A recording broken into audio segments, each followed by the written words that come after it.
ኣብ ቀደም እዋን ኣብ ሓደ ዓዲ ውሽጢ ኖህ ዝበሃሉ ኣስማተኛ ኣብ ጎቦ ዝተኸበበ ገዛ ውሽጢ ይነብሩ ነይሮም። ንስኦም ድማ ጀሰን ዝበሃል ቆልዓ ነይሩ። ጀሰን ድቃስ ዝፈቱን ምንም ስራሕ ምስራሕ ዘይክእልን ቆልዓ ነይሩ።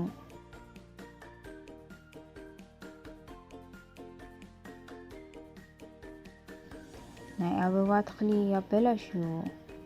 ጀሰን ዓብይ ሰብ ዝፈትዎ ስራሕ ከይሰርሕ ኩል ግዜ ድቅስ ነይሩ። ጀሰን ተስእ ዝኣዘዝኩኻ ስራሕ መዓዝ ሰሪሕኻ? ሓለቓይ ኣነ ብጣዕሚ ድቃስ መፂኡኒ ኣሎ ክትስቕ እንተለኹ ክሰርሖ እየ። ሕጂ ተስእ ንምግቢ መስርሒ ዝኸውን ዕንጨይቲ ካብ ጫካ ሒዝና ንምፃእ። ነቲ ዕንጨይቲ ዳሕራይ ክትስቕ ከዕርዮ እየ። ሕጂ ኣብዛ ትሕቲ ዛፍ ድቃስ እየ ክድቅስ። ኖህ ዕንጨይቲ ኣርዮም ክምለሱ ከለዉ ጀሰን ምንም ከይሰርሐ ደቂሱ ክሪእዎ እንተለዉ ብጣዕሚ ሓዚኑ ገዛ እንተኣትዉ ድማ ቆፂዖሞ። ጀሰን ንምንታይ እዩ ኩል ግዜ ዝብለካ ነገር ዘይትሰምዐኒ? ጀሰን እውን ዋላ ቅፅዓት እንተተቐፅዐ ኩል ግዜ መሊሱ ስለ ዘጥፍእ ዝገብርዎ ነገር ግራ ኣትይዎ።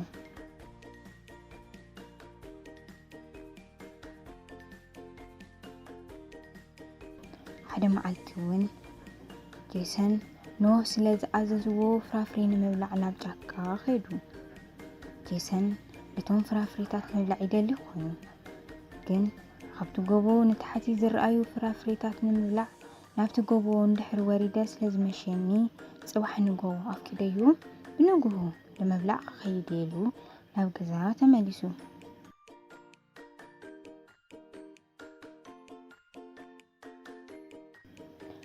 ኣቦይ ኖህ ኣትክልቲ ምብላዕ ስለ ዝደሊ ፅባሕ ንጎሆ ካብ ጎቦ ንታሕቲ ናብ ዝርከብ ናይ ኣትክልቲ ስፍራ ክኸይድ ደልየ ነይረ። ብፍፁም ናብቲ ጫካ ኣይትኸይድን፣ ኣብቲ ጫካ ውሽጢ ሕማቕ ኣስማተኛ ኣላ ይበሃል እዩ። ኣቦይ ኖህ ዝዛረብዎ ነገር ልክዕ ኣይኮነን። ኣነ ፍራፍሬ ምብላዕ ይደሊ እየ፣ ግን ትቐትል ኣስማተኛ እንድሕር ዘይላት ጫካ ውሽጢ ኣስማተኛ ዘይለት ክትኸውን ትኽእል። ስለዚ ፅባሕ ንጎሆ ናብ ጫካ ከይደ ፅባሕ ምሸት ክምለስ እዩ። እዚ ቆልዓ ዝበሃሉ ኣይሰምዕን። ምንም እንተተባሃለ ስለ ዘይቅየር ናተይ ናይ ኣስማት ካርታታት ክህቦ እየ። ካብኡ ሰብ ዘይምስማዕ ጉዳት ከም ዘለዎ ተማሂሩ ይመፅእ። እሺ ክትኸይድ ፈቒደልካ ኣለኹ። እዚኦም 3 ናይ ኣስማት ካርታታት ሓዝ። ኣብ ዝኾነ እዋን ሓደጋ እንተጋጥመካ እንተሎ ምጥቃም ትኽእል ኢኻ። እሺ ያቕኒየለይ። ብፅባሒቱ ንግሆ እውን ጀሰን ዝተዋህቦ ካርታታት ብምሓዝ ናብቲ ጫካ ብምኽያድ ዝደልዩ ፍራፍሬታት እንዳቆረፀ ክበልዕ ውዒሉ። እንትምለስ ግና መውፅኢ መንገዲ ጠፍኦ። ኣብዚ ጫካ ውሽጢ መሲኑ ናብ ገዛ ዝምለሰሉ መንገዲ ስለ ዘይፈልጦ ኣብዚ ጫካ ውሽጢ ሓዲረ ፅባሕ ኸይድ እየ ኢሉ። ኣብዚ ጫካ ውሽጢ እንታይ ትሰርሕ ኣለኻ? መን እዩ ዘዛርበኒ? እታ ኣስማተኛ ናብ ጀሰን እንዳተፀገዐት ምንም ከይትፈርሕ ኣነ ኣብዚ ጫካ ውሽጢ እየ ዝነብር፣ ብዝለይቲ እንታይ ትሰርሕ ኣለኻ?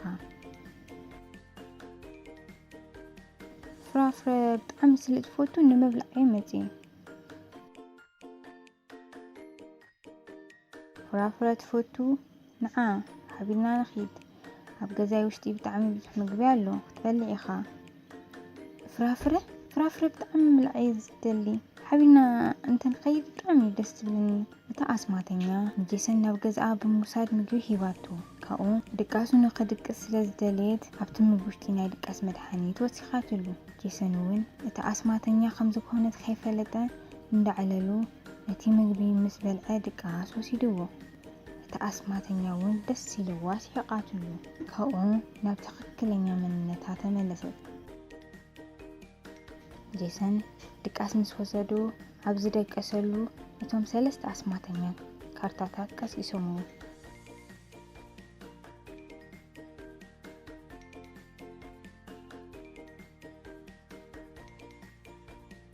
من يناب زخفلوش تزأتوني اتا سبيت شوداتني مالديو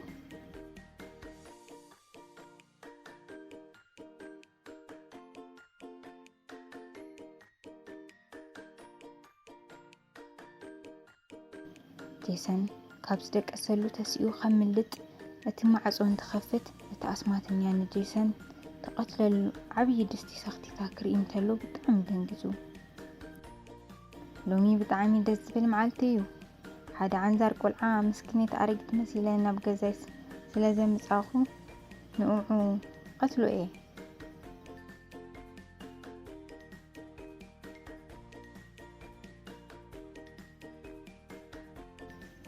زي تحدقني اسمات انيا بسلو تقخم لطالوني جيسن እንዳጎይ خبت ገዛ ከውጽ እንተሎ እተአስማተኛ በቅድሚት መጽያ ሕጂ ኣብ ኢድያቲ ኸእኻ መምላጥ ኣይትኽእልን ንስኺ እተአስማተኛ ሰበይቲ ድኺ እወ ኣነ አስማተኛ እየ እንኳን ደሓን መጻኻ ኻባይ መምላጥ ኣይከኣልን እተአስማተኛ ንጄሰን ኣብ ገዝኣ ኣትያ ትማዕጾ ዓጽያቶ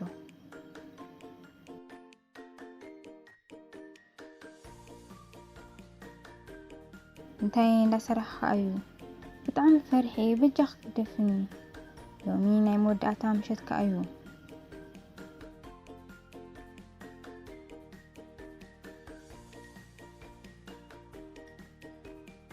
ኣቦይ ንኽዝሉኒ ምስማዕ ነይሩኒ ሕጂ ከመይ ገይረ እየ ዝምለስ ከመኽሩኒ እንተልሰምዕ ነይረ ሕጂ ኣብዛ ጨካኝታ አስማተኛ ኢድ ኣይማኣትኹን ነይረ ካብቶም እቶም ሰለስተ ተኣምረኛ ካርታታት ዘኪሩ ካብ ጅብኦ አውፅዎም ነቶ ቀዳማይ ተኣምረኛ ካርታ በጃኻ ናቲ ድምፂ ዝመስል ድምፂ እንዳውፃኻ ዛረባ ኣነ ኸምልጥ ካብኡ ብትሕቲ ዚንጎ ገይሩ መምላጥ ክኢሉ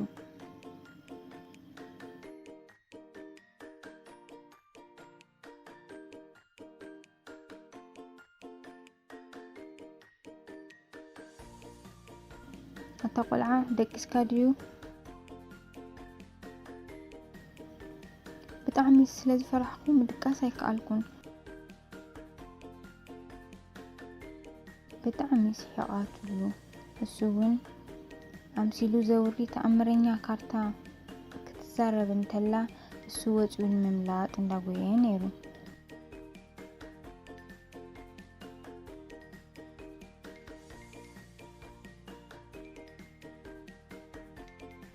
ንግሆ እውን እንድሕር ደቂሱ ክትቃትሎ ናብቲ ክፍሊ ምስ ኣተወት ጀሰን ወፂኡ ነቲ ተኣምረኛ ካርታ እንዳዛረበት ከም ዝኾነ ምስ ፈለጠ ብጣዕሚ ተናዲዳ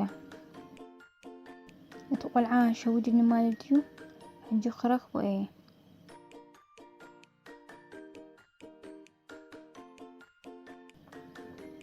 ጀሰን ብጣዕሚ ደኽምዎ እንዳኸደ እንዳሃለወ ብኣስማት መፅያ ኣብ ድሕሪኡ ጠጠው ክትብል ብጣዕሚ ደንጊጹ ተጦበል ፈፂምካ ክትምጠኒ ኣይትኽእልን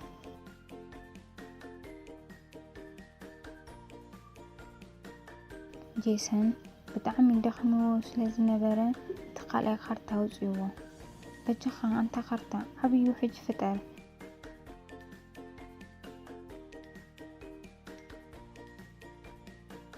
ኢሉ ክድርብዮ እንተሎ ዓብዪ ገረብ ውሕጅ ኮይኑ እቲ ኣስማተኛ ኣትያትሉ ካብኡ ካብቲ ውሕጅ ወፂኣ እቲ ውሕጅ ብምሉእ ሰትያቱ ብፍጹም ካባይ መምላጥ ኣይትኽእልን እታ ኣስማተኛ እንዳበፅሕቱ ስለዝኾነ ናይ መወዳእታ ሳልሳይ ካርቱ ኣውፅዩ በጃኻ ሓዊ ፍጠር ካብኡ ጠጠው ኣቢላ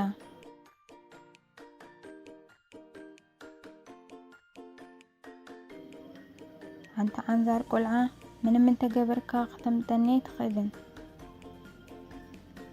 ካብኡ ነቲ ሓዊ ኣጥፊኣ ስዒባቱ ጄሰን እውን ገዝኡ በፂሑ ስለዝነበረ ብስሉጥ እቲ ማዕጾ ከፊቱ እናኣተወ ንኖህ ረኸቦም ኣቦይ በጃኹም እቲ ኣስማተኛ ክትኸተለኒ እያ እስካብ ኣብዚ መፅያ ኣላ زيناتي قداي يكونن بجاخم زكو نجر بطعمي تتعيسي قالياتو كاب حجي ندحر زبخالو كله سمعي قالي جزا يطفن حجي تلويتي حجي زبالكايو نجر فتمكا خي ترسع زي قلعا حلفهم يهاوني ندحر زي خوني نسخمون تقدي أخون انتو قلعا بفتم كبكاي كأذني أنا زي قلعا خموصاد ما نملق الكلاني يلن تتهبوني حش أنا وناس ما تنياي أنا نسخي قومت ودادينا ندحرش نفكني انتو قلعا توستيو تخليقي أشي أنا سكابت لي قومت من واحد سلازي قلت تسمع معي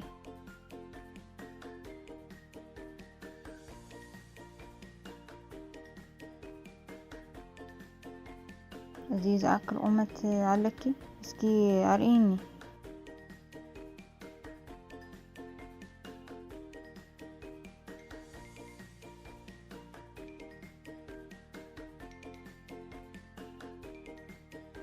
سبقيو بزيون أنا بدي أكلكم ما بدي لخيو من الوقت تقلي ندحر خوانكي السخنة بشكلات غيري زي أنا ناي بطعم قلالي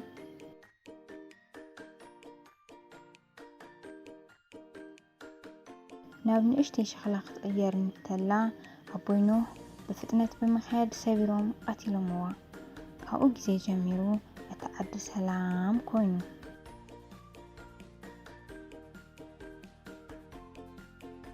جسنون ناينو قال ندا سمعه من بابن سرح مسرحين بمجمارو بتحقواس من بار جميرو